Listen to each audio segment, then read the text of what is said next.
அஸ்ஸலாமு அலைக்கும் வரஹ்மத்துல்லாஹி வபரகாத்துஹு.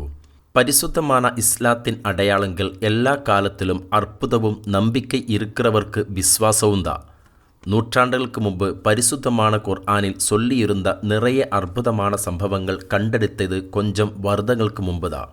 என்றால் கூட சஹாபாக்கள் அது சொல்லும்போது அவர் பார்க்கதில்லை என்றாலும் நபி ஸல்லல்லாஹு அலைஹி வஸல்லமா தங்களை அவர் நம்பியிருந்தார். அதில் ரொம்ப முக்கியமான ஒன்று தான் ஃபரோவான்ற ராம்சிஸ் இரண்டாமன் உயிரிழந்து தூங்கும் உடல். அல்லாஹ் சுப்ஹானஹு தஆலா எந்த காலத்திலும் அதிகாரிகளுக்கு ஒரு பாடமாக அது நிலவில் வைக்கும்ன்றது சொன்ன போதும் சஹாபாக்கள் அது பார்க்கவே இல்லை. இருந்தாலும் அவர்கள் அது நம்பியிருந்தார்கள். ஆனால் சில வருடங்களுக்கு முன்பு தான் அதை கண்டெடுக்கப்பட்டது. இப்படியாக புராவஸ்து ஆய்வாளர்கள் நிறைய விஷயங்கள் கண்டுபிடித்து கொண்டிருக்கிறார்கள். அதில் ரொம்ப முக்கியமான ஒன்றுதான் பைத்துல் முகத்தஸில் இருந்து 30 கிலோமீட்டர் தூரத்தில் ஜெருசலேம் கிராமத்தில் கொஞ்சம் புராவஸ்து ஆய்வாளர்கள் புதிய கண்டுபிடிப்புகளுக்கு அங்கே தேடல் செய்து கொண்டிருந்தார்கள். அதுக்கிடதா அவர்களுக்கு தாவூது நபி ஸல்லல்லாஹு அலைஹி வஸல்லமா ஜின்னுகளை மற்ற தடங்கில் வைத்து கீழ்ப்படுத்திய ஒரு கட்டிடத்தை காணப்பட்டது.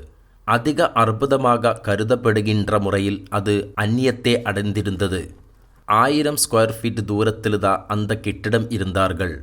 7 வருடங்கள் கவேசனம் செய்ததுக்கு அப்புறம்தான் இது தாவூது நபி அவர்களின் கட்டிடம்தா என்று அவர் புரிந்து கொண்டார்கள். தாவூது நபியின் காலாண்டு நமக்கு எல்லோருக்கும் தெரியும். அல்லாஹு சுப்ஹானஹு தஆலா அதிகாரமும் மற்றும் கழுவுகள் அனைத்தும் ஆசீர்வதித்து கொடுத்த ஒரு சரித்திர புருஷன்தா தாவூது நபி ஸல்லல்லாஹு அலைஹி வஸல்லம். படையங்கையும் கவசவும் உண்டாக்குறதுக்கு தெரிஞ்சவருதா தாவூது நபி ஸல்லல்லாஹு அலைஹி வஸல்லம். தாவூது நபி தங்களுடைய வஃபாத்துக்கு அப்புறம் அக்கிரமம் செய்கிற ஜின்னுகளை அந்த கட்டிடத்தில் அவருடைய மகன் சுலைமான் நபி ஸல்லல்லாஹு அலைஹி வஸல்லம் கட்டி போட்டு வச்சிருந்தாருன்றதும் சரித்திரம் சொல்கிறது.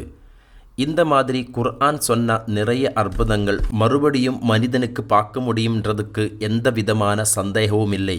அல்லாஹ் சுப்ஹானஹு தஆலா நம்ம எல்லோர்களையும் விஸ்வாசியா வாழ்ந்து இறைந்து போகிறதுக்கான அவசரத்துக்காக நமக்கு எல்லோருக்கும் துஆ செய்யலாம். அஸ்ஸலாமு அலைக்கும் வரஹ்மத்துல்லாஹி வபரகாத்துஹு.